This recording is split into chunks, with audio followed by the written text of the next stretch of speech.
Well, welcome to the Work Cultured Podcast. I am Daniel, and we're delighted to have another Daniel with us today. So that is a first. Daniel Kivatinos, the CEO and co-founder of Just Paid, coming from us from California. And I know that you guys are all about making payments and billing delightful to the modern B2B. I loved reading that word delightful on y'all's website. But if you wouldn't mind, tell us a little bit more about yourself and kind of how you did get to this point, Daniel. Yeah, I think for me getting to this point it's a long journey, so I could probably talk 5 hours of Let's do some it. of the Let's do it. history, but I'll try to summarize things and like how I got to this point. I am a two-time entrepreneur, so I had a successful exit from a company called Dr. Chrono. Okay. That was my first company. And what did But y'all do? so we built the very first medical record on the iPad and iPhone. Oh wow. Okay. When Steve Jobs announced the iPad coming out, I was working on an idea with my co-founder called Dr. Chrono, which was basically putting all medical records and charts into the cloud and doing prescriptions and labs and all of that sort of stuff. Okay. And we got wind of the iPad coming out, and this is back in 2010, Okay. Yeah, and that's been a while. yeah, years ago. And we decided let's build an API that talks to the iPad and have medical records like on this device, and doctors could walk around and see patients. And it was a really, really right idea, right place. Doctors really wanted to be mobile. It Sure. was a weird era where people just started buying like mobile phones, and the iPhone was basically the only option other than Android was kind of an up and comer. And we picked healthcare because it had a lot of meaning to me and my co-founder at the time, Michael. And we basically started to build the modern EHR, which is what everybody's using today. So Okay. we started building this modern EHR medical record. And the iPad is launched in 2010, and it was the right idea, right place, right time, where you had all these doctors saying, I need to use mobile medical records where I go, because at the end of the day, a doctor it's a very mobile job where you want to write a prescription wherever you're at. You want to, chart wherever you're at. You want to order labs wherever you're at. You want to just look at the patient, interact with the patient. So you create this experience that's really nice, and, the patient feels like they're cared for. And what made it unique for us was, when the iPad first came out, all the most of the apps on the iPad were on the iPad. So we were one of the only enterprise apps out of almost like just like a sprinkle of apps Wow. on the iPad when it first was launched.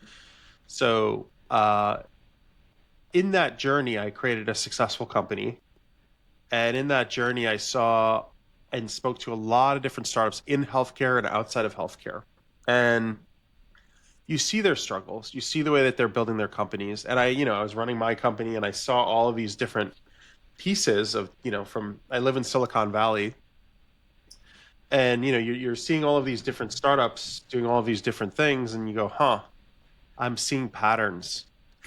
I'm seeing patterns in how all of these companies are built. And for me, I'm part of Y Combinator. I went through Y Combinator twice. They have, lots of batches go through Y Combinator. Some of the best companies have come out of Y Combinator. My company, Dr. Chrono, Sure. Dropbox, Airbnb, Stripe, just to name a few companies from Yeah. Y Combinator. And because I'm so plugged into the network of, all the ecosystem in the area, whether it's Google and Apple, all these companies are near us. You get a lot of these really smart people leaving those companies trying to start their own companies. Sure. So for me, I realized I wanted to do something to help support the ecosystem if I ever moved on from Dr. Chrono. And, in building Dr. Chrono, people wanted a partner all the time, right? You have companies come in, they're like, hey, we were doing DICOM imaging, or we're doing, X-rays, or we're doing this or that, and we'd love to partner. And it was a great experience building a medical record company because you're almost like a hub for other companies to want to partner. So Yeah. in partnering with those companies, I gave a lot of advice throughout the years on like, how do you build your company? How do you make it successful? And when these problems were coming up up again and again, and all different types of problems, like engineering problems and sales problems, support problems, I was like, I would love to do something that supports like the economy of the United States and the world Wow. for entrepreneurship, Okay. right? Dr. That Chrono had a lot of meaning. It was like, how do we help empower doctors take care of patients better?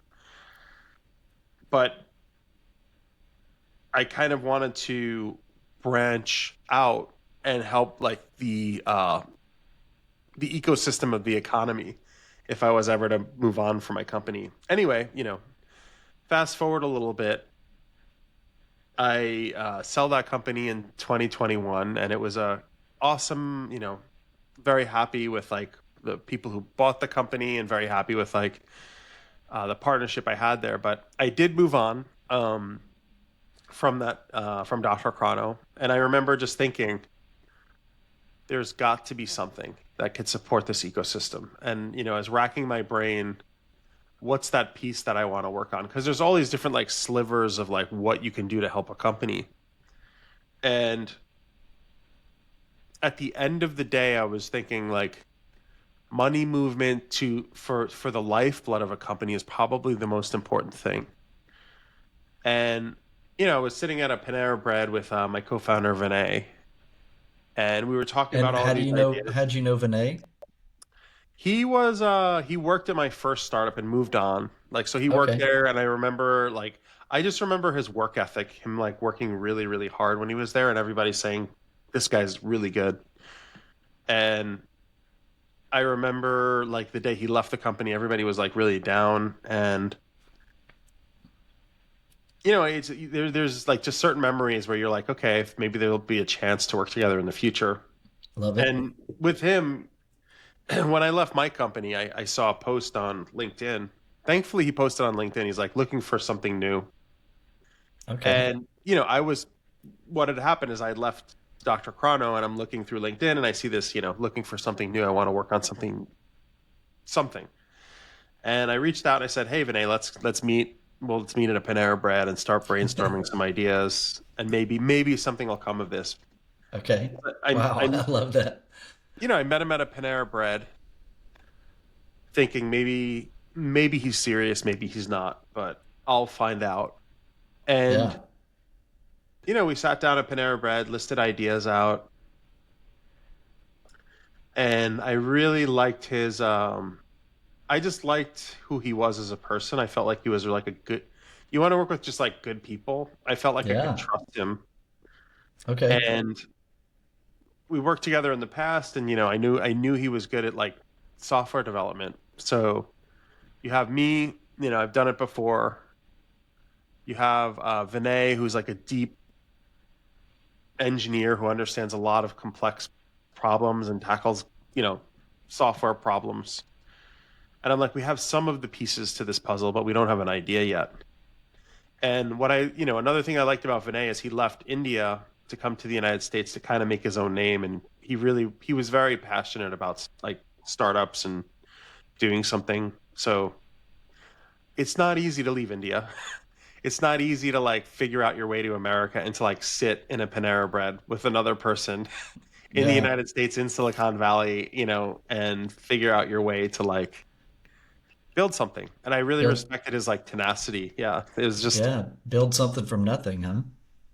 exactly. So like, he came from humble beginnings. Like he wasn't wealthy. He wasn't, you know, like kind of just like coasting, if that makes sense. He was like, how do I do this to make a name for myself and build something for myself? And I sensed that, and I'm like, that hunger is what I'm looking for in a co-founder. And psychologically, I'm like, I can trust working with him, but we need a good idea if we're both going to commit to this. Sure. And we wrote down one idea that we kind of harped on for a while. It was creating a better experience around like death and death care. So totally, this is just Wow. side tangent, but this is just one of the ideas that we were seriously considering, which was like, how do you handle like the experience of death for someone's family, and how do you support those people, and how do you care for them? Maybe you need to create a trust. Maybe you need an AI agent to like help you deal with like whatever is happening, if there's loans or debt or credit card or, and we were kind of brainstorming around that idea, and I was unsure if the market was the right market for us. I was like, is this a market I feel I would want to go into long term? I don't know. I was really skeptical. Vinay was really gun ho on the idea. We had another idea, just so you could hear how crazy it was. We were talking about like, how do we build software for farmers? Okay. How do you map out water, Wow. to allow the farmers to like put the crops in and make sure that the crops are like taken well care of? And then, that idea also scared me just because there's a lot of complexities. And also, I don't understand the farming industry enough. Not that that would scare me away from the industry, but there was something there that just like said, this isn't the right Yeah. industry. Something there is off. And I'll talk through it a little bit. Like my thinking is like, very few people are farmers. The farming industry is critical. To own farmland is expensive, so you have to be a farmer like that can purchase the land, right? So there's a lot of like this nuances and complexities to like tap into the water system to understand how water flow is working. Putting like, I would call it like detectors or some type of device on each like plant to see like, is this crop well taken care of? I was like, we were talking through all of these different ideas like that, and something about that seemed hard. And I'm like, you need to start small. You need something that's doable, and it has to be pure software, Yeah. because software is a low cost to get started, and you can iterate and pivot quickly. And in that particular idea, I was like, this idea may or may not work because of all of the unknown unknowns that if we went into this. I do think we could probably do anything if we put our minds to it, but I was the one who was hesitant. And Vinay, those were the two ideas Vinay was like bought into. We wrote a lot of other ideas down that like we thought might work. Yeah. And fast forward 3 months later, we didn't really start any idea, but we kept talking. Um, Someone calls me out of the blue that I hadn't spoken to in like 4 or 5 years, and we stayed friends. This person, and they call me up and they're like, "Hey, I have this idea." And they start laying out this idea, and I don't know if they were pitching me on becoming their co-founder or pitching me on like what they wanted to work on, but I was like, this idea I could get behind because it supports all the mission based like ethos of what I wanted to do. And for me, it was like, how do I support the economy, the U.S. based economy and the world economy, right? Like that really was like the premise of where I wanted to take things. And I'm like, death care, there's something there. I do think there's a real business there. Like even the other one, the how do you build great software with like hardware to like take care of crops? But this idea of like allowing any business to collect revenue leveraging AI really excited me. And And this you know, was th- in 2021? this was in 2022 when I started talking Okay. to my co-founders. Okay. I sold that company in 2021 and kind of just started to interview co-founders because I wasn't done being an entrepreneur. Sure. And this person, Analia, her name is Analia Grant, who's my co-founder, our other co-founder now. She just kind of laid out this vision, and I'm like, I see this problem in every company I talk to. Every company I talk to has to hire like a lot of people to figure out the finances.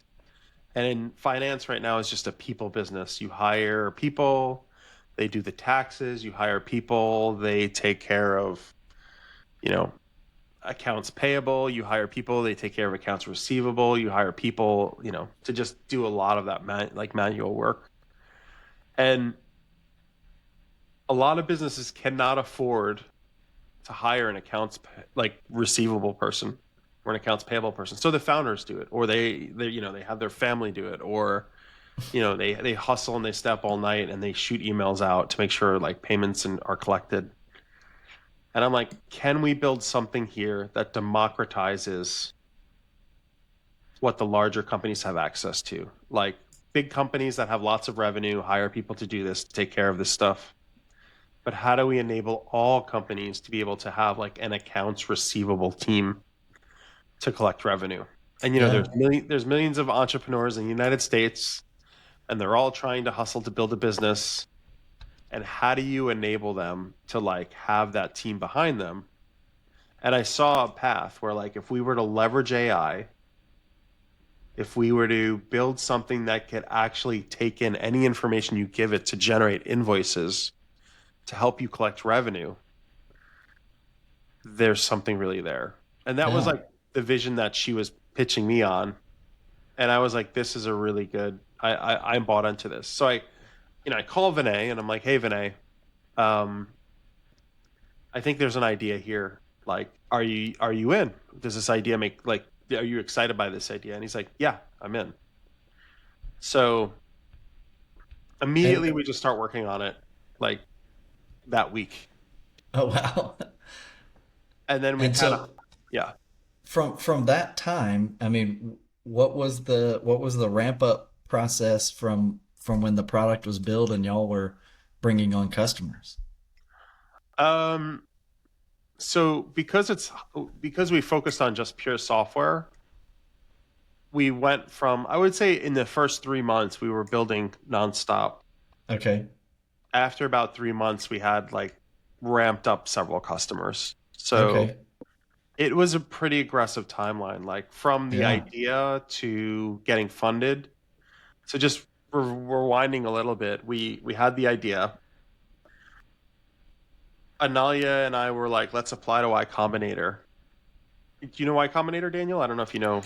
It's an incubator for Yeah. startups, yeah? Yeah. Yeah. So, I did Y Combinator once before, and I was thinking, let's apply, let's do this one more time for my second company. So my first company, Y Combinator, helped quite a bit. We applied like a week after we had the idea, and That's awesome. they interviewed us and said we want to fund you like a week after. Crazy. So we had investors literally about a week after the idea. That's wild. Good for you guys.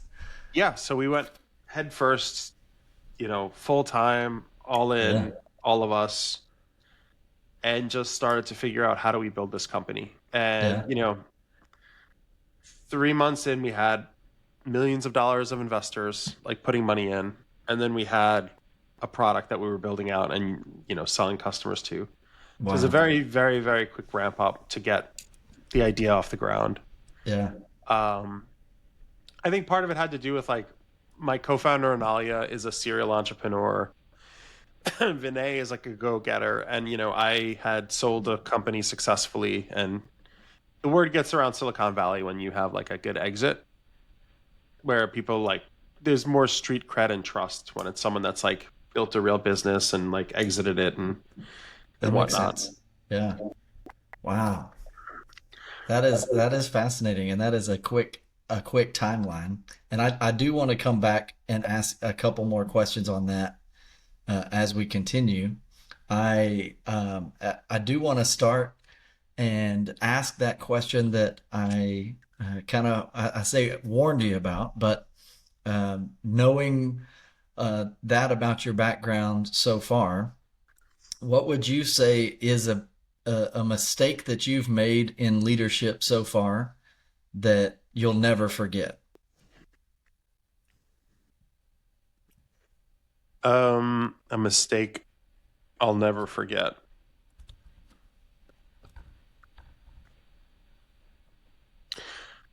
I think there's a few. Um,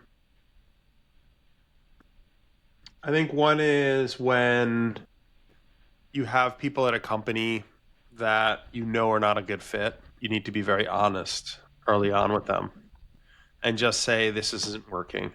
So for me, I think it's always a struggle because I care for people, right? And I want them to be successful and I want to make it work.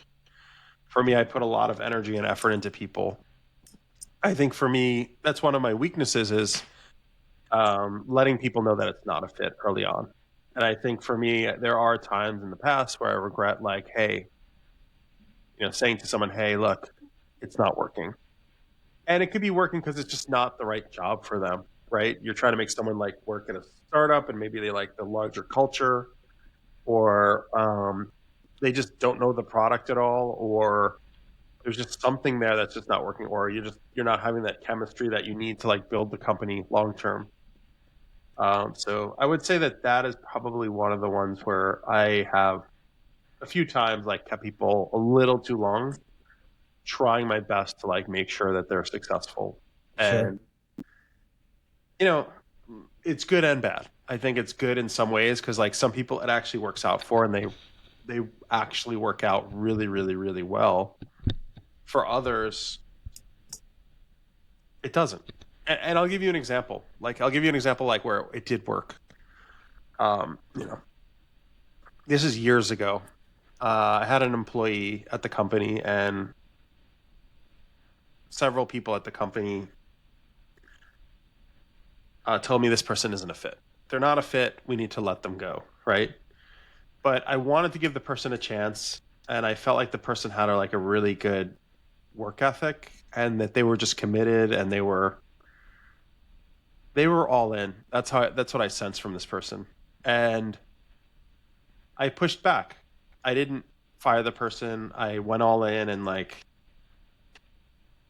basically like committed to making them successful.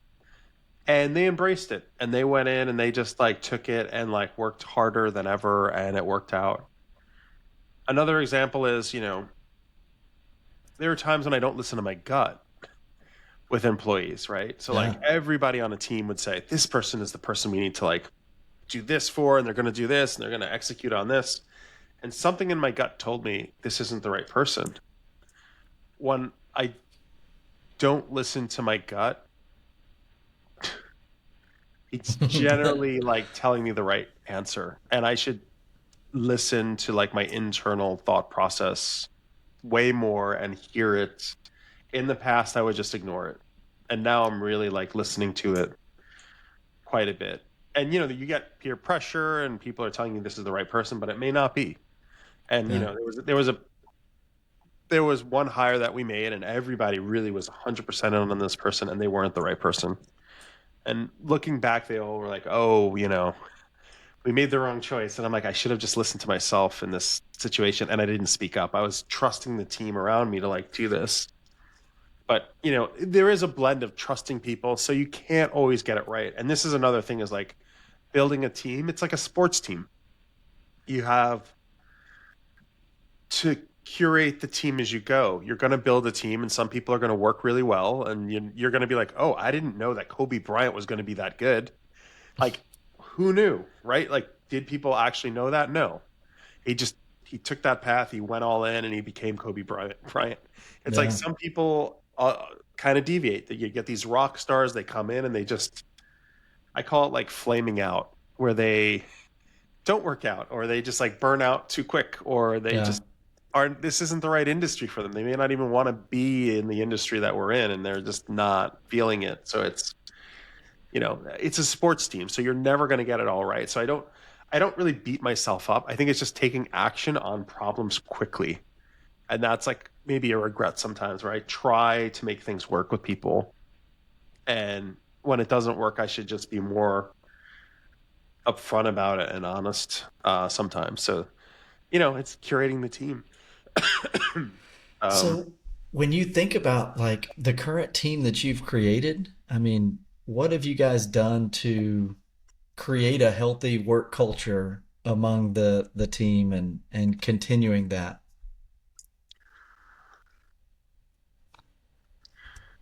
I mean, part of it is strategy. So we're basically a fully remote team. Okay.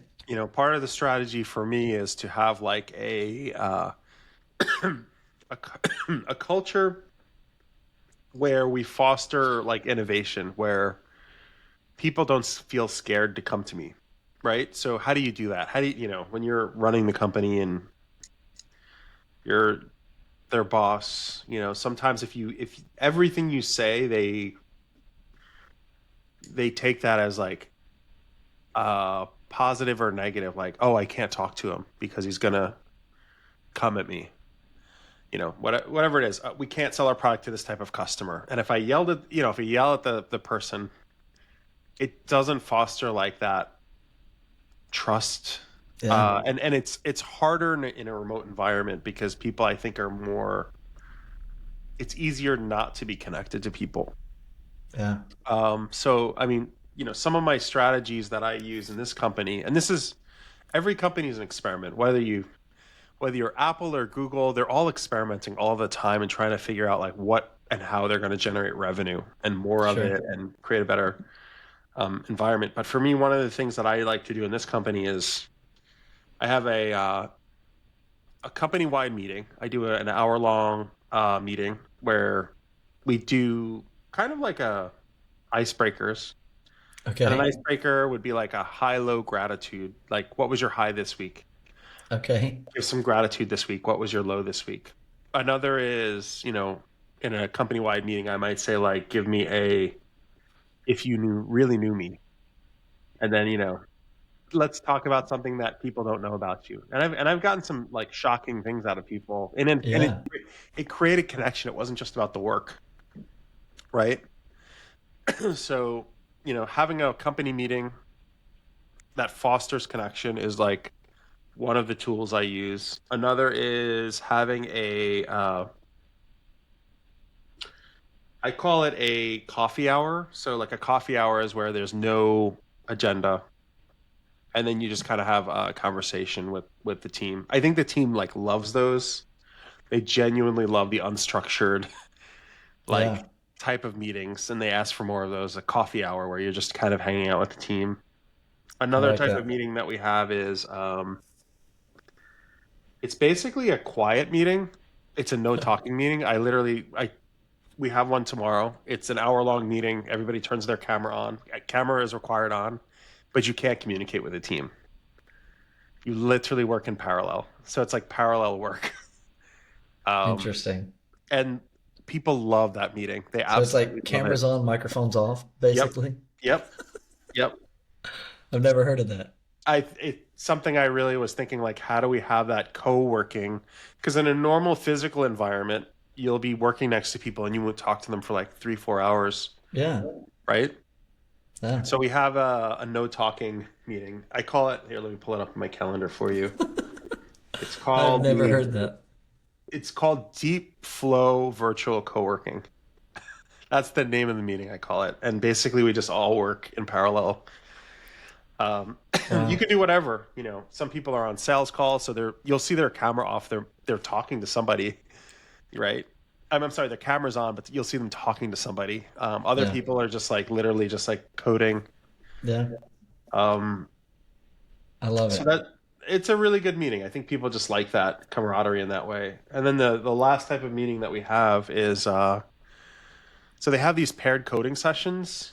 Do you know what a paired coding session is? Where two engineers sit next to each other. Okay. And they're just kind of powering. A paired coding session, I call it a paired session where you're paired with one person.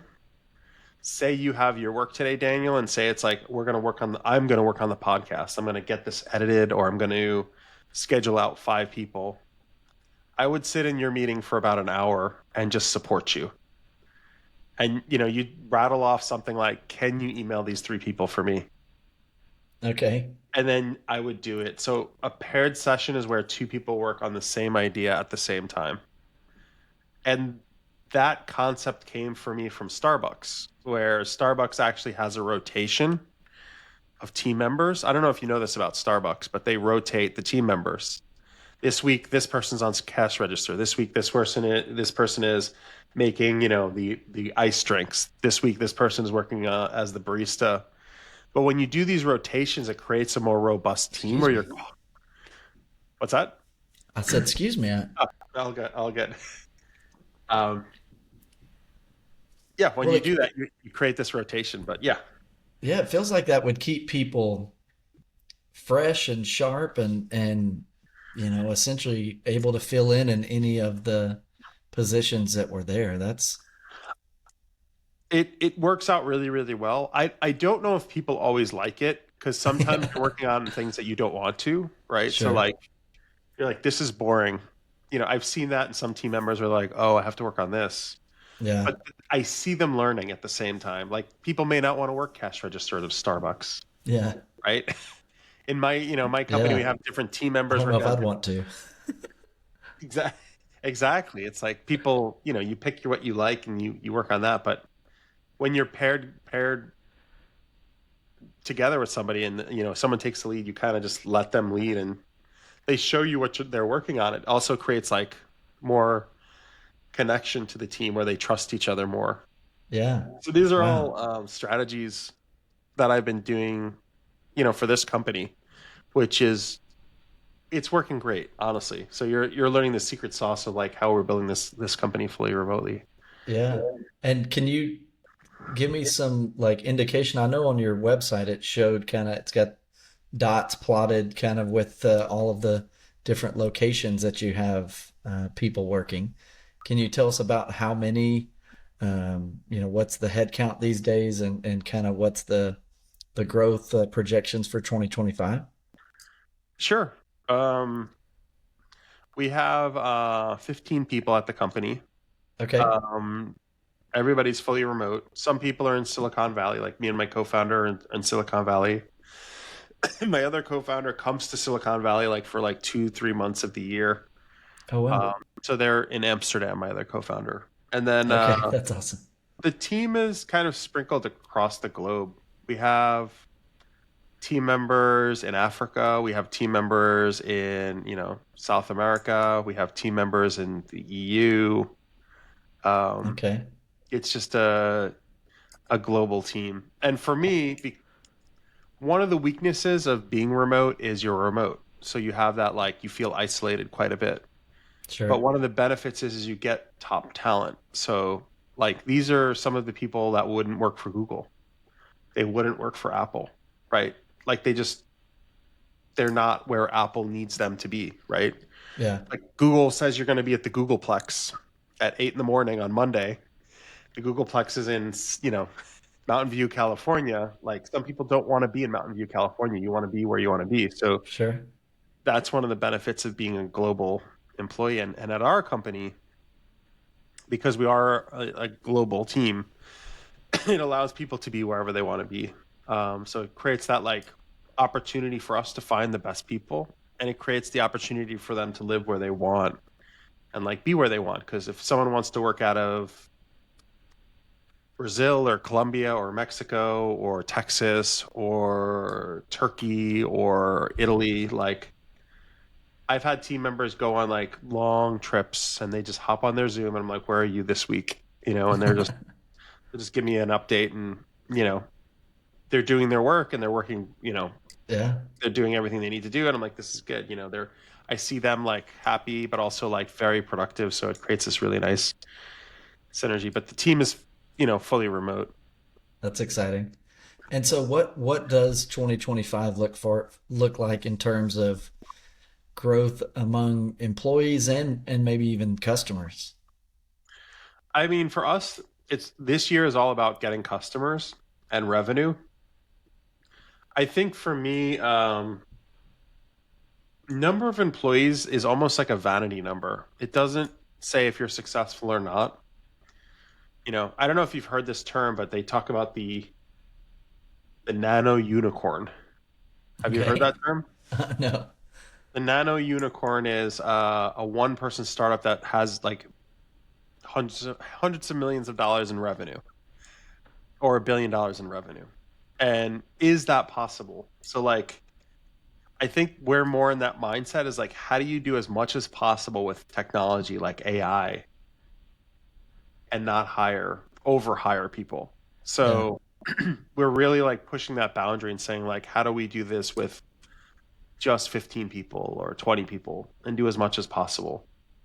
And the world is changing. Like AI is doing a lot more, right? So you can leverage AI to help you code. You could leverage AI to help you with legal. You could leverage AI to help you with support.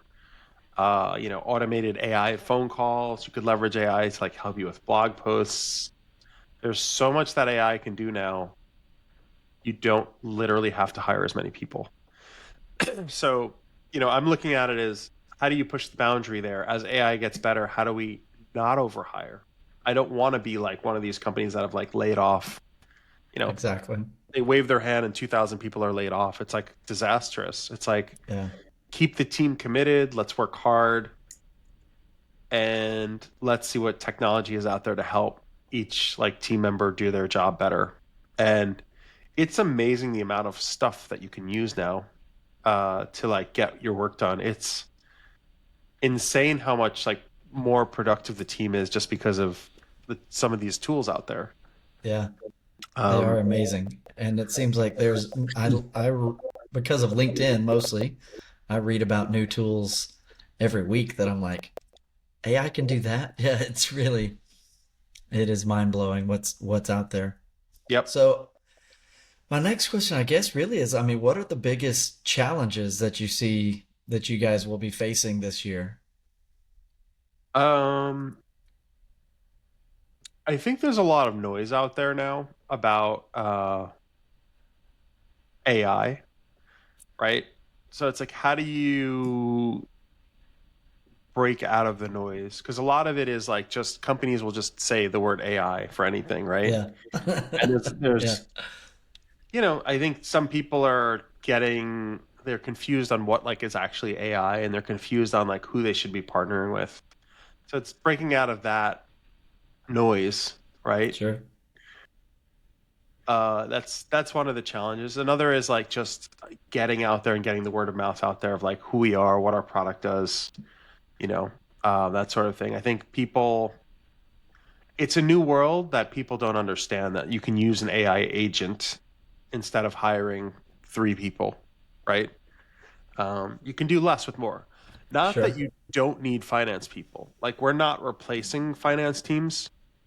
You just don't need to hire as much headcount anymore. In the past, you would have to hire a person that would do accounts receivable. If you had 100 customers, if you have 1,000 customers, you may have to hire five people. If you have 20,000 customers, may have to hire more people. But if you plug in an AI agent, you probably can hire less people to do some of those jobs. Yeah. Um, so I think that's one of the challenges. Other challenges are like we are resource constrained, like every company out there, right? So how do you do as much as possible with 15 people? Yeah. Um, you are going up against some of these bigger companies that have billions of dollars, in funding. How do you go up against a company like that? Sure. It is possible, and that's how startups are built. So that's Yeah. like where we're making a name for ourselves. Like small startups can do a lot, and that's where like every large company like Nvidia, it was a small startup way back when. Yeah. Now look at Nvidia, they're massive. Number one in the world. Yeah. Yep, Yeah. yep. So I mean, in your space, who's the Goliath? Like, who are the people that you're going after? Um, Antiquated old software. There's a Okay. lot of older like software systems out there that just don't do as much as they should, and people are being charged huge amounts of money. And I'll give you an example. Like this one person came to us, and they're doing about $250 million in revenue a year, Okay. and their software vendor, it's not that good, Yeah. and they know it. And Yeah. they have a team, and they're not collecting all of their revenue on time, and they're just like we need to figure out a better process. So they started to branch out and look at all the different software solutions out there. So, an example is that company. That's a great example of like who we can work with. I'll give you Okay. another example. We can. Wait, can I pause for a second, Daniel? Are Sure. y'all like in that case, are y'all going after, are y'all, finding who some of the big dogs are and going after their customers, or are they just coming to you? I mean, that Um, one came to us. So okay, I love our that. bigger customers have been coming to us. The smaller ones we've been finding. So oddly, like Okay. I would say the bigger companies are doing real research and Yeah. finding us. The smaller companies are kind of not sure where to go. Okay. So Do y'all it, have kind of a sweet spot in terms of the size of companies you're working with? I would say we're working with small and large. So it really spans the full spectrum. Okay, love Um, that. So it's endless companies. possibilities for you, huh? Yeah, exactly. So it's like think of it as like an AI drop in. You drop this module in to your processes to collect your revenue, and then it helps collect for you. Um, so working and going after startups, like what's a startup? A startup could be a biotech company that has two customers, or a startup could be a robotics company that sells robot dogs to for the disabled, to like a startup that is just selling software and they have 75 customers, to the larger companies like we are striving to get to the larger companies like the AT&Ts of the world, like as we build Sure. things out. So everybody needs to collect revenue. Like everybody is selling their product, they need to make sure they're paid on time, and Yeah, having something like this just helps. makes sense. I love it. Well, I feel like that's a good kind of a segue to start winding down. I would like to ask, I mean, any final thoughts, nuggets, words of wisdom you'd like to share? Yeah, I think I mean, for anyone out there looking to build a business, or anyone who's running a business, I think now is the time to really like look at all the different tools that are available to you. You're either I've heard, have you ever heard of a K curve? Mm-mm. A K curve is there's companies that are either like shrinking or ones that are going up, almost like a K. So you're Okay. either going this way or this way. So it's like literally a K. Yeah. I think we're at an inflection point where you're going to see a K curve of companies. Some companies that are taking advantage of AI are going to be going up, and people that are kind of dead set on their ways and they're saying like, I'm not going to use all of the tools, you're going to see them like start hurting. Yeah. The So there the is going to be a blockbusters. exactly blockbusters of the world. Like you're going Yeah. to see a shakeup honestly happening in the United States and the world, where some people are set in their ways and that's okay, but they may not last that long. Like I'll give you like an example: law firms. You're a law firm. You've been working. You've been doing what you're doing for whatever 40 years. Say you're in estate lawyer. Okay. Are you going to use AI technology? Probably not. The question is do you like this? Is Yeah. that time in your career where you have to start to look at these tools and say, what here can help me and my Sure. and my clients? Because if you don't, someone else will, and that's Yeah. where it's scary. So you have to be like taking advantage of all of these tools out there. So there's, what I say is the K curve is you're going to see a very disjoint group of people. The people that like just say, I've been in business, I know what I'm doing. I've been a doctor my whole life. I don't need these AI tools. I don't want to look at them. Then you Yeah. have doctors who are going to say like, I can see 6 more cancer patients a day and be more accurate using this AI tool. If that may be true, that may not be true, but if they're looking at the tool and analyzing it and saying, will this make me a better physician? I'd rather see that doctor. Right. And Yeah. this is everybody out there. Like, I'd rather see that doctor than not see them. So, like, the doctors who are learning and growing with these tools are probably going to thrive. I mean, the United States is going to they're going to need doctors regardless, but there Sure. are industries where you're going to see a very disjoint stressor, like law. Like law may hurt if you're not using some of these tools. right? There's a lot of complex law. There's a lot of rules and regulations, and if you're a lawyer and you can figure out an answer in like 4 minutes versus 15 days, Mm, you're a better lawyer. Like if you had a question about like your business and you asked your lawyer and they're like, let me get back to you in 10 days versus another guy who's like, here's the answer, yeah. right? So everybody out there should be looking at these tools out there, and they should understand like, what do I need for my business? Do I need a tool for my email? Do I need a tool for my accounting? Do I need a tool for my invoicing? Do I need a tool to map out what my product is? Do I need like tools for idea generation? Do I need other tools that'll help me with my scheduling? All of those sorts of things are things that are on the table for everybody at this point. And again, think of the K curve. You're growing or you're dying at this point. And I think that this Yeah. is a scary time, scary but exciting time. You're going to see people that are going to thrive, and then others that are going to suffer from not learning a lot of these tools. Yeah.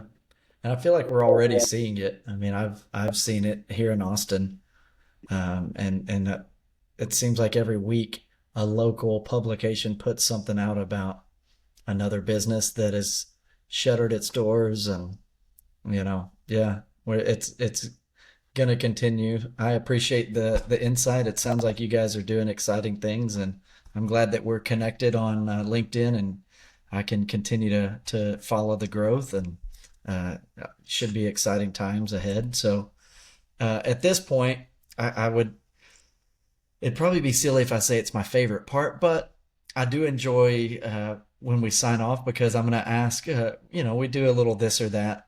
And in the beginning, a couple of years of the podcast, I tried to come up with different questions for everyone. But what in the last season or two, I honed in on like these are my favorite questions to ask, and so I like to ask the same ones. So uh, I'm going to throw a couple of things out there. You can say pick one of them, or it may be something completely different. So first one is always my favorite: golf or tennis, and it may be neither. I like both, but let's see, golf or tennis. Neither. Okay. What's your sport? What's your activity? For me, it's more, I really like just walks, and I Okay. love just Getting like out in nature. nature. Yeah. Yeah, I absolutely love that, and it just clears my head. And when you're working on a startup as long as I have, I think walks are, you can do it anytime.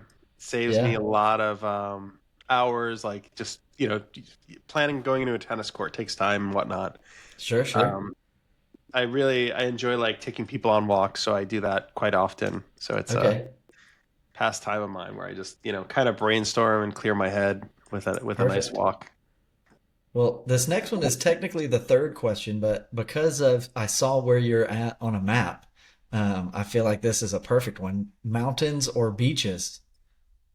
I would say mountains. Mountains Okay. All are right. great. I love there's redwood, like literally right down the block. There's a redwood grove where there's Oh, all these wow. redwood trees, and it being near nature is important for everybody. I feel like, and not Yeah. everybody can be near it, but I'm fortunate that I get to like see A all that redwood beauty, and grove. I love that. super peaceful. Yeah, Maybe next time you go walk over there, snap a picture for me.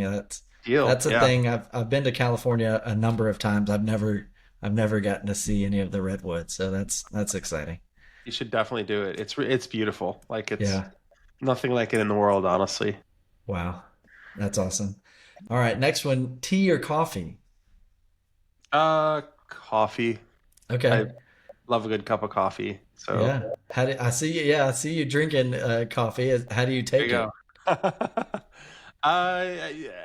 For me, I usually drink like just a regular coffee. Sometimes it's iced coffee with like almond milk. Okay. Okay. Don't have sweetener, maybe honey or like sweet and low, but Okay. I Pretty keep pretty it pretty simple. pretty simple. Nothing too Yeah. fancy. Yeah. Okay. Okay. Next one, whiskey or beer, or maybe neither, or other. Neither. I usually don't drink. It's just Okay. yeah. But Yeah. I hang out with a lot of friends. They drink, and we have a good time. Yeah. Yeah. I'm a sober Sally myself these days, have been for a while. And, I'll go, we have a bar right outside of our neighborhood. I like to shoot pool. Yeah, And most of the time I either drink a sparkling water, or some of the bartenders, we're trying to become regulars without being regulars.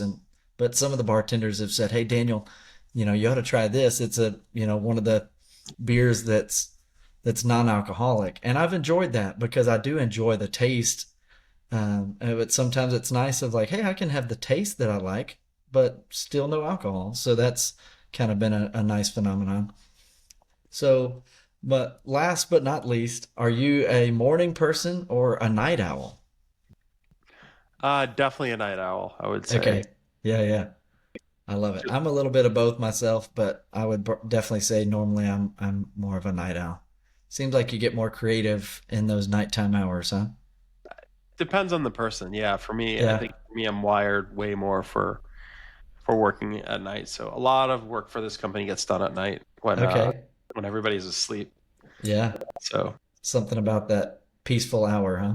yep, that quiet Okay. night hour. It's nice. Yeah. Yeah. Oh, I love it. Well, Daniel, it has been an absolute pleasure. Really enjoyed having you on the podcast today. And at this time, we will sign off and say goodbye.